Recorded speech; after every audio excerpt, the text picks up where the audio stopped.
To connect custom domain in Supabase project, your organization has to be on the paid plan. Then you can go to project settings, add-ons, and enable custom domain. Once the add-on is enabled, you can edit the custom domain in the general settings. We will add our custom domain here.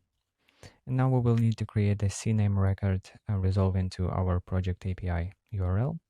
Some DNS providers expect only subdomain label, while others accept the full host name. So in this case, we are using Namecheap, and we will only need to use the subdomain label. Prod, and then target our project URL, the lowest TTL, and then save. We can quickly double check if the record has propagated, and now we can proceed to activate our custom domain. Now we will need to create a TXT record with this content to verify the ownership of the domain. In this case, we also don't need the full host name in the TXT record, and we can use just a subdomain label.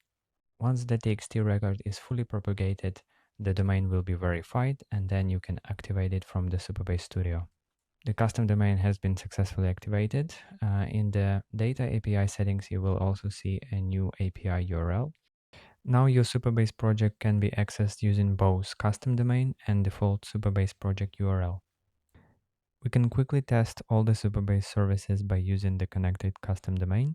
Let's navigate to API docs and then select bash and show keys. This will show the legacy unknown key. And then you can take all of the different examples from different services, for example, user management, tables, storage, edge functions, and use example curl commands in the terminal. First of all is our edge functions, and we have the successful response. Next is the select of the specific ID from the table. We are using our custom domain in all of the endpoints. Now we can also sign up a user. The request was successful and we should receive a confirmation email. Here is it. List all the files in the storage. This only shows the folder in one of the buckets. If you want to list all the files in the folder, this is a slightly different request, but it will show our one test file. Then retrieve the storage public URL.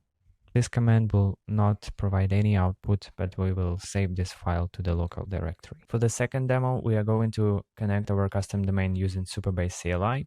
And for this, we created a branch, and then we promoted it to persistent branch so that when we close or merge the PR, it is not deleted. So the process is very similar.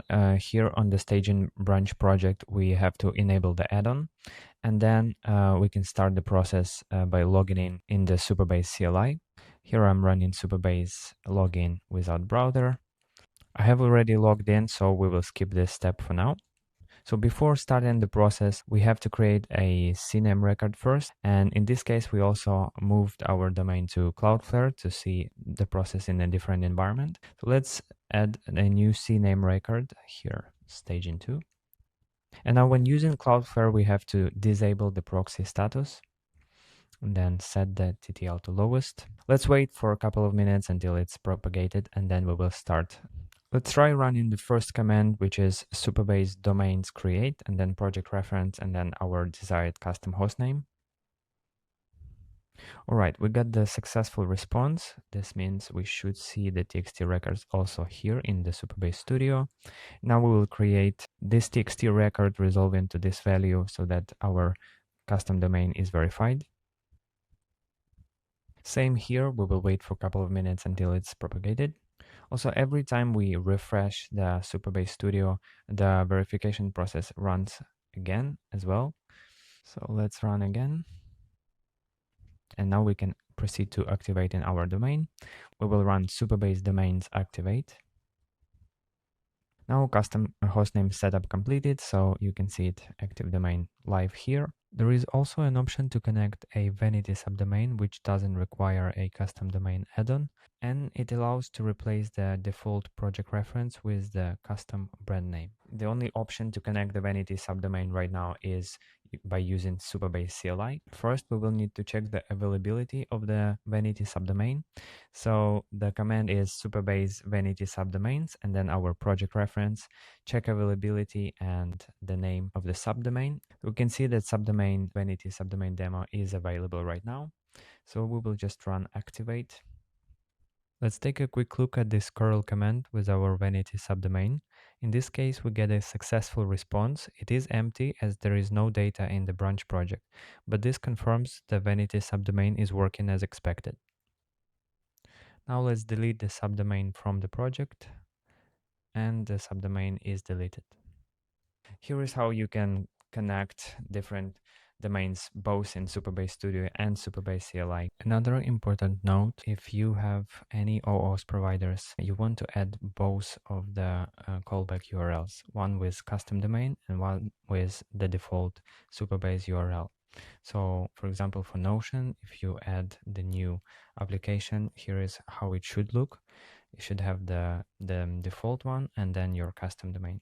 So both are accessible, both will be working. If you decide to disable the custom domain, you still can fall back and use the default Supabase API URL. This is it. Thank you very much.